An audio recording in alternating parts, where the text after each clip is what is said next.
Good day and welcome to Chess Corner. In today's game, we have a game from Title Tuesday, and in this game, we're gonna look into a game between Grandmaster Nikita Martinian against Grandmaster Dominguez Leinier.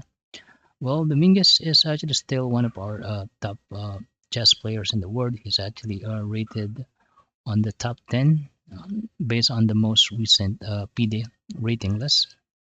Well, let's get right into it and let's see what happened in this game. So here Nikita opens up with e4. We have c5 and now knight f3. We have d6 and now bishop to b5. So we have Sicilian defense.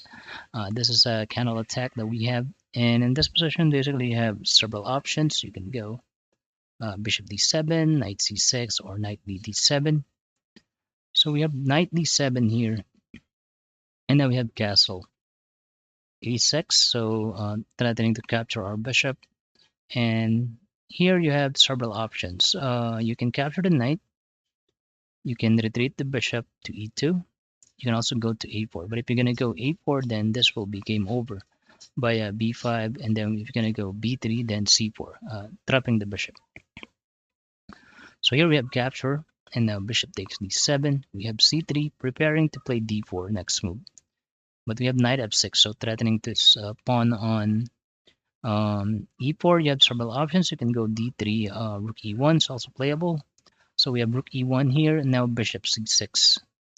Putting pressure on this pawn right away. And here you have several options. You can go e5, that's one. You can also go d3 if you want to play passive, but if you want to play aggressive, you can play d4. And that's what happened. We have d4, we have capture, but let's go back here. You can also capture this with a knight, but d5 winning the knight right away. So we have bishop takes e4, we have bishop g5 now, attacking this knight. So you really need to move the bishop because the next move would be bishop takes f6, then rook takes e4. So we have bishop c6, we have capture and then recapture. And if you're gonna take a look at the position, white is actually one pawn down. However, if you're gonna take a look at the pawn structure, it's not really looking pretty good for black. The king's still in the middle, so the sacrifice is well compensated here. So we have d5, bishop d7, we have a4 now, and now f5. Knight g5, provoking f6. If you're gonna go f6, then game over by a queen to h5. But of course, a GM won't fall for this trap. We have h5, knight bd2, bishop g7, and now knight c4. Threatening to capture this d6. You can't capture because of this rook. So king has to move king f8, and now we have queen to f3. We have h4, and now a5. An excellent move, fixing the pawn structure here. I mean, you can play b5, but it will be just en passant here on b6. So we have bishop f6 only, and now queen f4, defending the knight, and now we have rook to h5. Putting pressure on this knight, and the only choice is to move the knight away, knight f3. We have rook b8, a waiting move because still b5 is not possible here. So we have rook e3, king g7, and now rook e1. Putting pressure on this. There's actually a tension already on this e7, but right now black doesn't have to worry because it's well defended. So we have bishop b5. Well, Dominguez will be happy if he can actually capture this knight. It will have like a space for the queen side. But of course, white is not going to allow it. Knight b6, excellent choice. And now we have queen h8. Now in this position, since the queen actually moved from d8 to h8, the e7 is actually attacked twice. And this is what happened. White actually decided to sacrifice the material. Bishop takes, rook takes e7, so a positional sacrifice.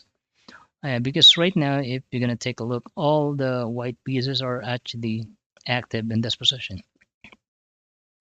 But still in this position, Dominguez found the best move by a queen to h6, trying to simplify the game, exchange the queens right now. And if you're gonna take a look, the queen is not going anywhere basically. So here we don't have a choice but to capture, recapture, and now we have c4 kicking the bishop away again. We have bishop to e8, and now rook c7.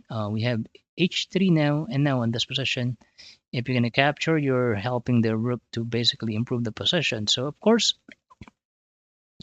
we only have g3, not allowing any counter for black. Now we have king to f6, but now we have knight to c8. Excellent move, threatening to capture this pawn on d6. And there's only one move, which is king to g7 to basically defend this pawn on d6. So we have knight g5 now with the idea of knight to e6. So here we have king f8 to prevent the check. And if you're going to take a look, black is actually swung already here. The rook is not going anywhere. The bishop can't move because of rook takes f7. This rook on h6 is not doing much here. It's only defending this pawn on d6. So here we have f4, rook a8, and now here Nikita decided to activate another piece. We have king f2 now, rook b8, king e3, rook a8, king d2, rook b8, king to c3, rook a8, and now b4. We have capture and now recapture. After recapture, we have rook b8 and now c5. We have capture and now king takes c5.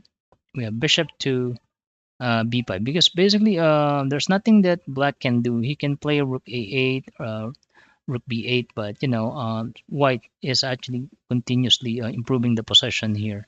So here he doesn't have a choice but to play bishop b5, but now it allows rook takes f7 with a check. King g8, now another check on e7. We have king h8, and now knight takes f5, picking up another pawn. And right now the rook is under attack. There's no place for the rook to go. I mean, maybe you can go here, but it's really dangerous because there's actually a check here in this position.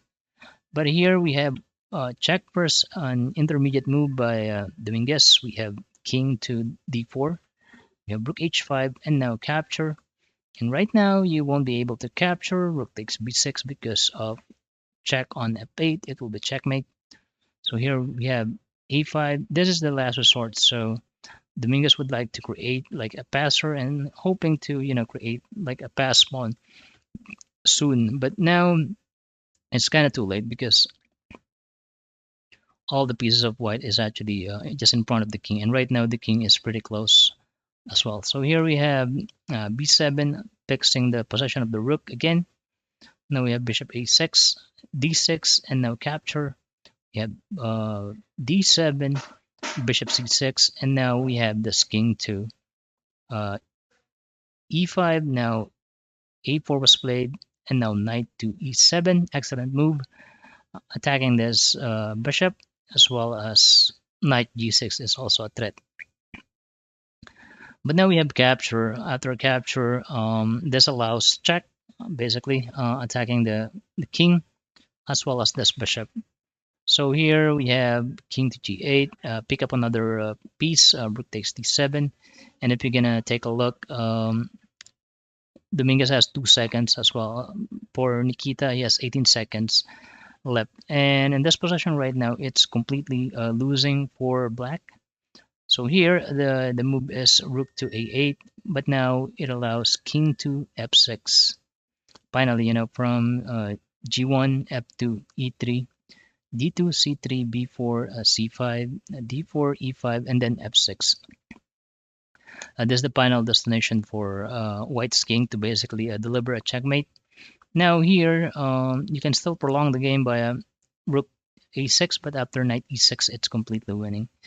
But of course, game continues. We have rook h6, and this will be checkmate in one by a rook g7. And that's our game for today. I hope you like it. Please consider subscribing, and I'll see you on the next one. Thank you for watching Chess Corner. Bye bye now.